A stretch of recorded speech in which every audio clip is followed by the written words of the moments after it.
you guys think like celebrities are like, oh, I want to be fucking rich and famous, but like, do you have no idea that when you sign up for that shit, you're more of a slave than normal people? Because normal people can still do shit. I can talk about this shit because I'm not in that world anymore. I don't have any contracts. I'm not I'm not obligated to fucking do shit. You know what I'm saying? Like, I'm free.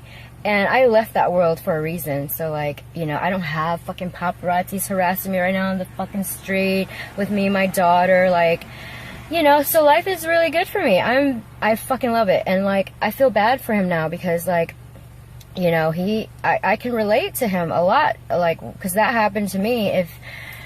Anyway, so, like, basically he got whacked too. Because his mind control was breaking down and he was waking up and speaking the truth. Because when you wake up and you speak the truth, and you see it, like, you know, and they don't want him to influence the masses, you know, and so they're probably gonna reprogram his ass, and, like, you know, he's not suffering any. I'm pretty sure he's not suffering any mental psychosis breakdown or whatever, because that's what they did to me a long time ago, talking about, like, making me look crazy, like, you know.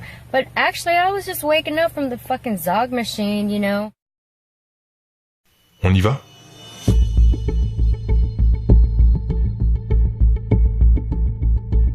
You know, and it's a big culture of mind control too. MK Ultra mind control rules in Hollywood. If you don't know, Google that and look into it.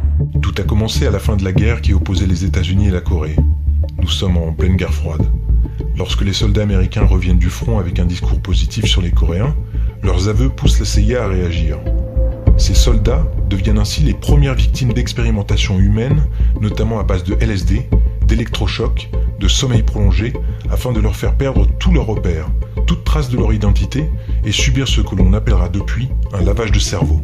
Ce qui permit au gouvernement américain de faire à ses propres soldats de faux aveux pour l'opinion publique, lui faisant croire que la Corée leur avait fait du lavage de cerveau. C'est l'hôpital qui se fout de la charité, mais c'est la guerre froide, opposant les États-Unis à la Russie, une bataille contre le communisme. Alors, la fin justifie les moyens. C'est ainsi qu'en 1951 est né le projet Artichoke, qui connut d'autres noms par la suite, dont MKUltra, dirigé notamment par le docteur L. Wilson Green, Sidney Gottlieb et le docteur Martin Horn. Après différentes dénominations, ce projet portera finalement le nom de Monarch, en référence au papillon du même nom. D'ailleurs, le MK de MKUltra signifie monarque. Certains auront remarqué que Monarch en anglais devrait s'écrire CH à la fin. Cette petite curiosité a toute son importance. Le K est l'équivalent allemand du C chez nous.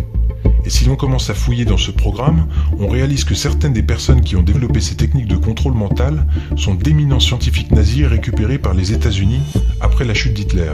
Il faut que vous sachiez, pour les plus jeunes, que les nazis ont fait de nombreuses expériences horribles et même occultes sur leurs prisonniers de guerre afin de découvrir la clé de notre mental. Ils représentaient donc une mine de connaissances et d'expertise très précieuse pour l'agence centrale du renseignement. Juste après la guerre, on s'est retrouvé avec un grand nombre de scientifiques allemands qui officiaient dans tous les domaines.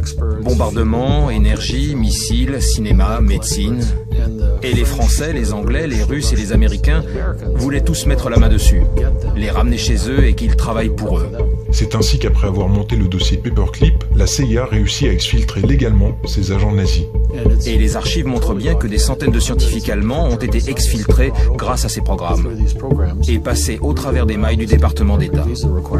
Et pour en finir avec le papillon Monarch, il n'est donc pas étonnant de le retrouver régulièrement sur nos écrans lorsque le clip ou le film traite de l'identité. Ce papillon symbolise la métamorphose et le symbole monarque fait ainsi son apparition dans de nombreuses pochettes de singles, d'albums, dans de nombreux films et séries ainsi que dans les films d'animation pour enfants. Soyez très attentifs à ce papillon, c'est le symbole même du contrôle mental et nous reviendrons dessus lors d'un numéro spécial. Tell me, Major, in all the world, who is the most secret agent? Anyone who manages to stay secret. But there's an even more ideal agent, one who doesn't know he is an agent. Ces programmes d'une efficacité redoutable sur l'esprit, bien que temporaires, ont également permis aux scientifiques de créer ce que l'on appelle des candidats mandchous, en anglais Manchurian Candidates. They were looking into brainwashing, they were looking into mind control, they were looking into how they could create what they called Manchurian candidates. They were trying to figure out if they could get people to go out and do things that they would ordinarily not do, like assassination. Des personnes que l'on place encore sous hypnose, toujours à base de substances diverses comme le LSD et d'électrochocs, afin de dissocier leur personnalité en plusieurs entités, chacune ayant une fonction bien précise et dans le cas des candidats mandchous, celle d'assassiner. Le candidat mandchou remplacera donc la personnalité d'origine pour remplir sa mission après l'évocation d'un mot, d'une phrase, d'un signal, et ce même par téléphone avec une facilité déconcertante. Good morning. Is this Murray Wills? Yep. The woods are lovely, dark and deep, but I have promises to keep and miles to go before I sleep. Remember, Gurieva, miles to go before you sleep. Remember, Guyeva.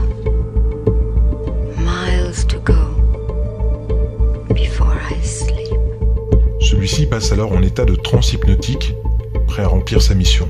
Une fois la mission terminée, le candidat mandchou est reprogrammé et n'a aucune idée de ce qui s'est passé. C'est pas des blagues, ce sont des dossiers qui ont été déclassifiés et les candidats mandchous ont été utilisés plusieurs fois dans l'histoire par de nombreux gouvernements afin d'opérer des assassinats politiques. Thousands of government-sponsored experiments did take place at hospitals, universities, and military bases around our nation. In too many cases, informed consent was withheld.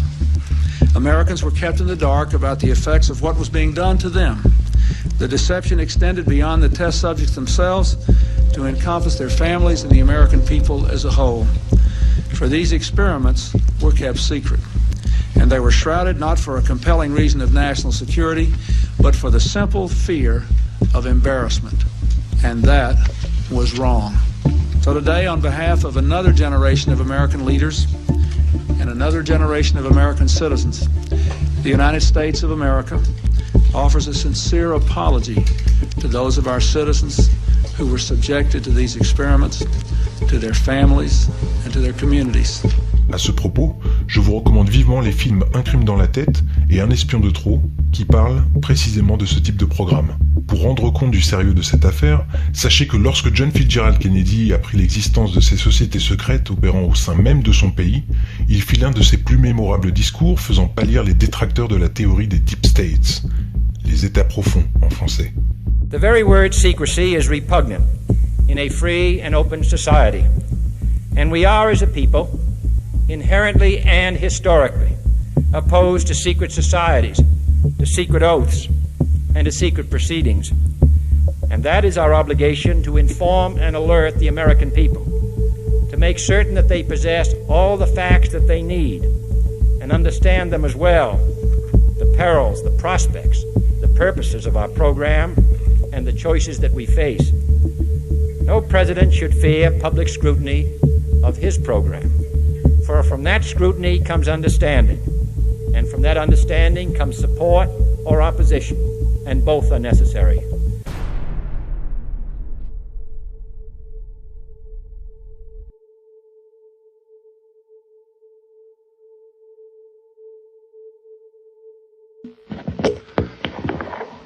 Good afternoon, ladies and gentlemen. You'll excuse the fact that I'm out of breath, but about 10 or 15 minutes ago, a tragic thing, from all indications at this point, has happened in the city of Dallas. Let me quote to you this.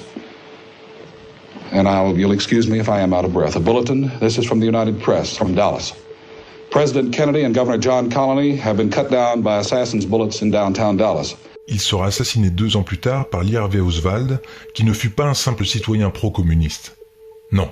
Non seulement en contact direct avec le FBI et la CIA, Lee Harvey Oswald avait un lien étrange avec Sirhan Sirhan, qui plaida coupable pour l'assassinat du frère de JFK, Robert Kennedy, en admettant toutefois ne pas s'en souvenir. Ces 2 assassins, en apparence étrangers l'un à l'autre, avaient pourtant un lien de taille avec un troisième homme, Timothy McVeigh, qui fut le terroriste responsable de l'attentat d'Oklahoma City dont le bilan s'éleva à 168 morts et plus de 680 blessés. Savez-vous quel était le lien manquant entre ces 3 hommes ? Ils avaient tous les 3 le même psychiatre spécialisé dans le lavage de cerveau et impliqué lui aussi dans le programme MKUltra. Et après ça, vous continuez à croire que tout cela relève de la théorie du complot.